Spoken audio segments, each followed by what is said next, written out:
Hello everyone, this is Noor Al Khalifa and welcome to our talk show for the University 195. Please, if you didn't register yet for our upcoming conference from the 5th to the 9th of December, please visit www.195university.com and register. If you know any student or academic who's interested in schools or university, please join us from the 5th to the 9th of December. Let's go and start our talk show. Today we have our amazing silver sponsors. We have Ms. Zaina. Hello, Ms. Zaina, how are you? Hi, Sheikh Noura, how are you? Hope all is well. All is well, thank you so much. So Ms. Zaina is from Madaris Al Hamraa, from Saudi Arabia. We're very glad and happy to have you today with us. Can you tell us more about Al Hamraa schools and the culture of Al Hamraa schools?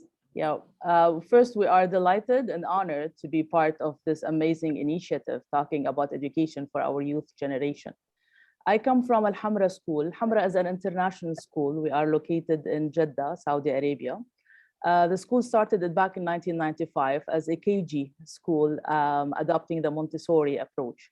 The name of the school, actually, Al Hamraa, was inspired by Alhambra Palace in Spain. It was one of the greatest monuments that resembled the golden age of Islam. And this is what inspired the owner, Mrs. Farida Farsi, to name the school Al Hamraa. In Al Hamraa, we have a vision. We want to raise a generation who are influential in their community and in the world. We take care of our students in all aspects available, their well-being, their education, and we make sure that we realize our vision by employing and developing facilitators, we call them, not teachers, that would actually help us deliver this vision and this mission. We do that within how we call it, a quality approach, talking about processes and procedures that make our practices efficient and effective. In our school, we believe that a culture that is positive, supportive, would be able to give us the growth and the development that we're actually looking for. And to do that, we make sure that our vision, our mission, and our practices are actually there every single day you see them.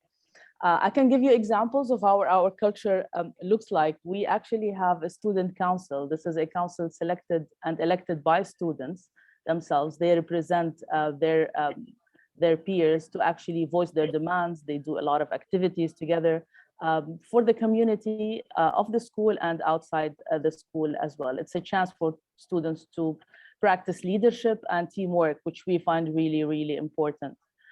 We have also a Girl Scout, that do a lot of activities inside the class, inside the school, and outside as well. So you see them cleaning beaches, you see them creating events for the elderly, reading for those who are less fortunate, and helping the ones who are less fortunate.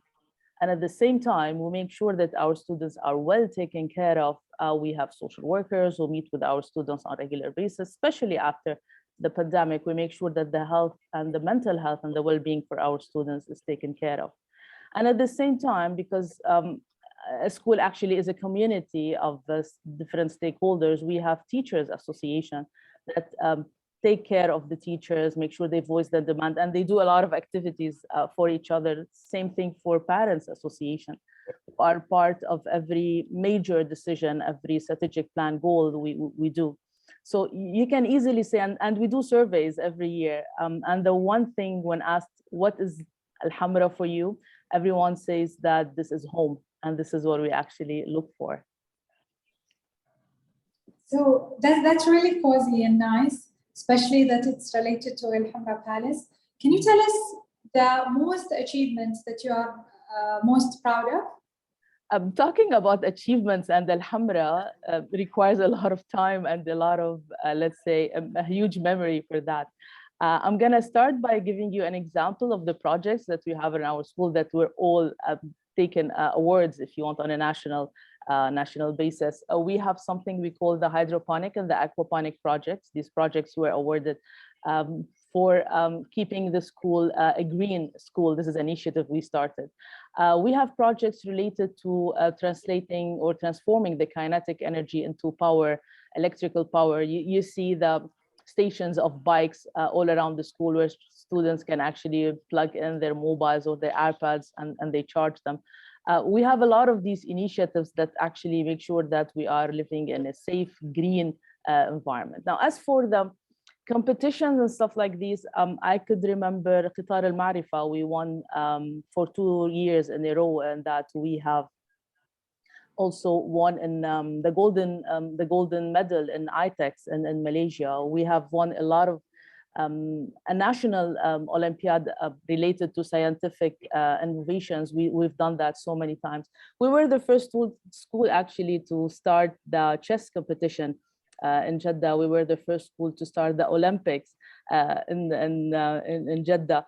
The achievements are a lot, but I can mention also Dukkan Khairiya. It's an initiative we did for the less fortunate one, where we gather food and stuff and we send it to the elderly or to the less fortunate. We have another thing that we did is a project really called Qara al-Hay. This is where our students would go to elderly homes and they start reading for them. And the WRO, we cannot forget, we are doing an excellent job in the robotics and in this field. So the achievements are a lot actually, and hopefully I did not forget the major ones. So what do you think about the role of education in the economy and the development? To be honest, you cannot talk about economic growth without mentioning education. Both are so related to each other. And an economic growth is where it's a process by which the living standards in a country are actually improving. The social conditions of a country are actually improving. And the link or the primary resource of that growth starts with education. According to WRO, a successful economy is an economy that has a workforce that are knowledgeable and skilled to operate different industries, giving the country a competitive advantage. Now, in order for a workforce to be knowledgeable and skilled, we need to have them trained. We need to have these skills installed as early as possible. See, because according to the latest research, a lot of international assessment showed a mismatch between the skills offered and the skills demanded. As you know, employers at the moment, they are not requiring the same employee they wanted 10 years back, and not even the same employee they wanted 5 years back. We're looking at different types of employees. They are resilient, they are flexible, they're innovative. So according to the WRO as well, it all starts with education and by developing 4 important skills.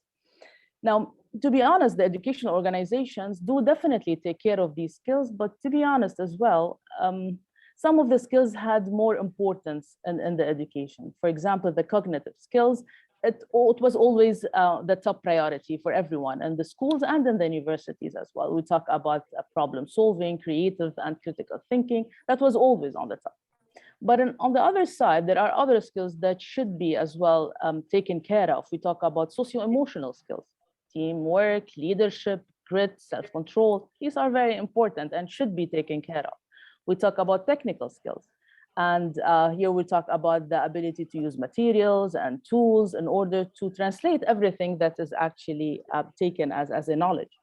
And we talk about the digital skills. And this is the skill that I think everyone now is talking about. And it's the ability to manage, access, and integrate everything that you have as information and technology within what we are actually learning and the knowledge that you get. In Hamraa, we make sure that our curricular and extracurricular activities embed all these 4 skills. So the student council I mentioned, or the scout, or the sports team that we have, make sure that take care of all these skills, from teamwork, from problem solving or creative thinking. All these are actually embedded in everything that we actually do in the school, because we understand the importance. And when you talk about our alumni and they meet with us on a yearly basis, they are everywhere in the world. You see them as lawyers, doctors, engineers, educators, and they are different. They come from a different background, but they all have this thing in them that shines whenever you talk about Hamraa students, because they have these skills installed in them at a very young age. That's really great to hear. So can you just tell us more about the new educational technologies and the teaching methods, especially the one that you're using in Hamraa schools? See, if you asked this question, Sheikha Noura, before the pandemic, I guess that the answer would have been a little bit more of a theory, not in practice. But the pandemic taught us what's the importance of technology. Technology is part of everything we do and part of everything in our life. And education is not an exception for sure. So technology is there. And to name few of the advantages, technology was able to help us access students all over the world. Now there are universities and schools that they operate solely online and they're doing great and they are accredited and everything's great. So technology help us move beyond the walls of a classroom, and which is an important thing.